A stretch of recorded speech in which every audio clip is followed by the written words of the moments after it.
Me and my wife have known each other since November of 2013 and started dating immediately. At the time of typing this, I'm 28 and she's 24. We met when she was 17 and I was 21. 1 year and it got kind of rocky, but we put it back together and stuck with it. We got married on May 16th of 2016.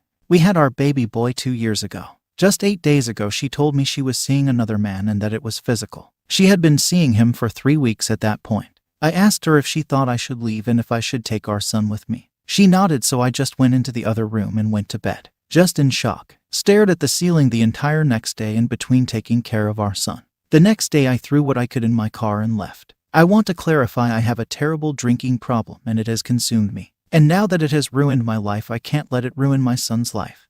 I'll be going to meetings immediately. We've been happy together all these years, made sacrifices for one another and have enjoyed each other. We lived in a city for 3 years after we got married as she was advancing her career. I was managing a retail store and making really good money. She was managing a restaurant and she was making really good money.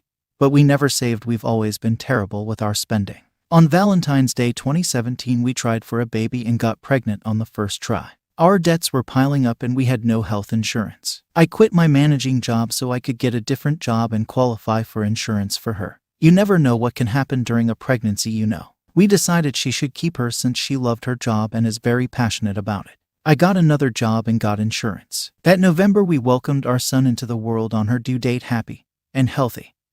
The birth was natural and I held her hand through the entire process and watched my son enter this world and even cut the cord. We were so happy and so in love. Once the insurance paid out, I quit that job because it was awful and went back to the same company I was working for. Our debts continued piling up and we wound up with a Chapter 13 bankruptcy. We were surviving though. We just lived our lives for 1.5 years after that and loved each other and raised our son. She begged me to move to another city for another job offer with the same company and a substantial pay raise. I told her I didn't want to give up what we had there. But she continued pushing and 3 months later I finally said fuck it and gave it and told her we could move once again and start over in the new city. I gave up everything I loved about what I was doing there and our home that we both loved. We had so much room there and a fenced yard for our son. We moved 5 months ago and I just wound up working for her for simplicity's sake since we were having such a hard time finding a good reliable daycare.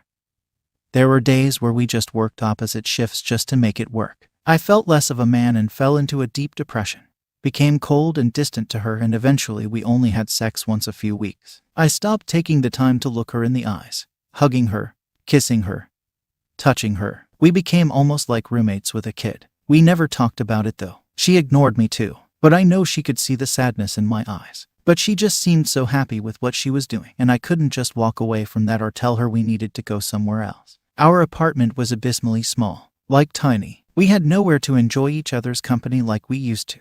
Nowhere for our son just to play and run and laugh. So cramped. I should have done something, gone to a counselor, tried to find a job I loved, but I just rotted there, drowning myself in the bottle every day. I did all the housework, the laundry, dishes, meals, and taking care of our son. I was a drone just grinding through the days. She said she felt dead inside when she told me. My D-Day. She felt nothing and just had to go and feel anything.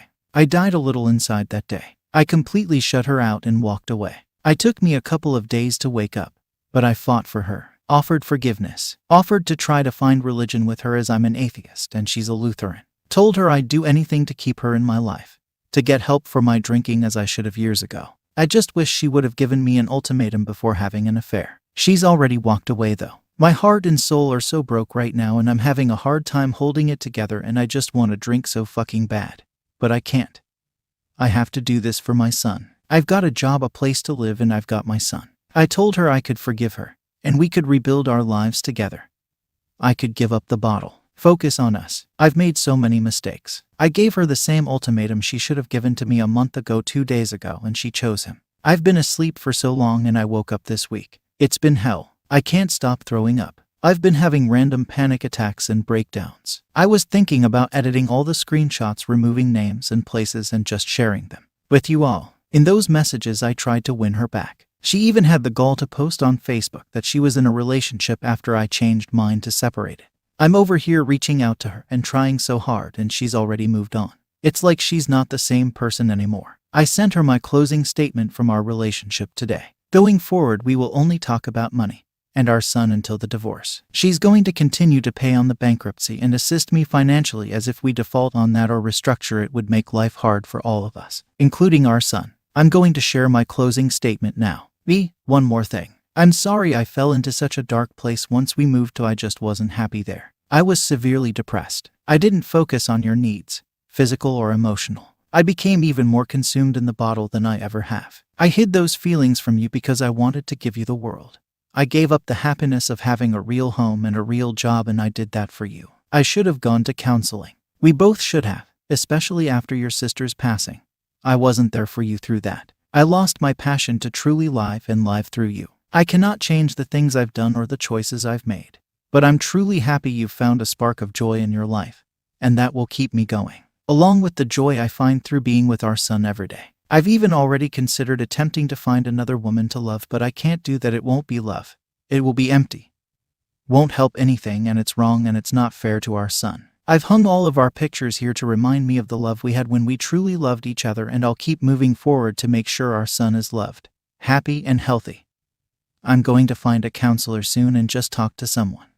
We both lost a lot of who we were when we moved to. We became shells of ourselves, and we let it take over everything. I'm sorry too that I didn't focus on your needs, your feelings, and your happiness. We both were living under a shadow, and it ruined us. I really hope you do go and find someone to talk to, and I hope you really do stay away from alcohol. Our son is everything. I miss him so much, you have no idea. I'm so glad that he has you. I know he's in the best hands possible.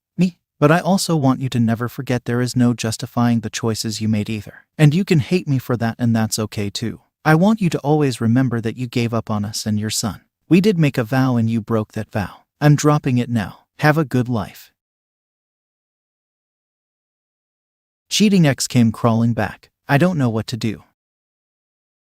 I was with my ex-fiancée 7 years. We have been on long distance for 2.5 years. She started to behave very shady in the last couple of months. When she came to my place to spend December and January, she was very protective of her phone. She didn't allow any notifications to appear on her WhatsApp. She closed conversations on WhatsApp when I was near her. I started to get suspicious, so I snooped on her phone, and there was a guy texting her at 10 p.m., 4 a.m., 6 a.m., 8 a.m. Every couple of hours she was receiving a text from this guy. There was nothing flirty on the couple of messages that I saw, but all of the previous messages were erased. I started to get worried and confronted her. She said that I should respect her privacy. I told her that it is okay to have privacy, but not okay to hide things from me and have secrets, so I asked her to recover the erased messages, and she did not allow me to recover those messages. She walked away and preferred to lose an engagement and her fiancé of 7 years to protect her privacy. So we broke up. She went back to her city, and I asked her if we could try to fix things, and she ignored me and never heard a word back from her. I initiated no contact because I didn't want her in my life anymore. I got a weak moment and sent her a message a month later, and her reply was very cold. I got into no contact again, and 2 months later she is begging me to take her back. I don't understand this. Why did it take her 4 months to want to come back? I was starting to feel okay and started to move on, and now she is texting me daily. I was tired of feeling uneasy and stressed with her during the relationship. These same things happened 2 years ago, and I let it slip.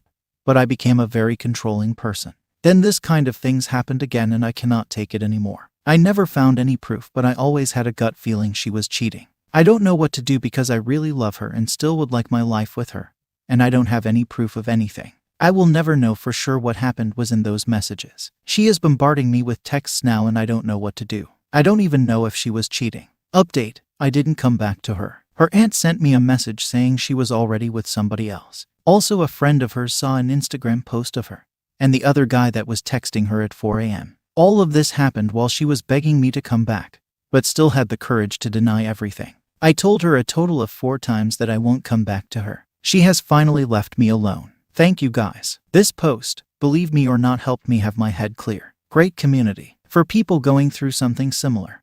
Always pay more attention to what they do instead of what they say.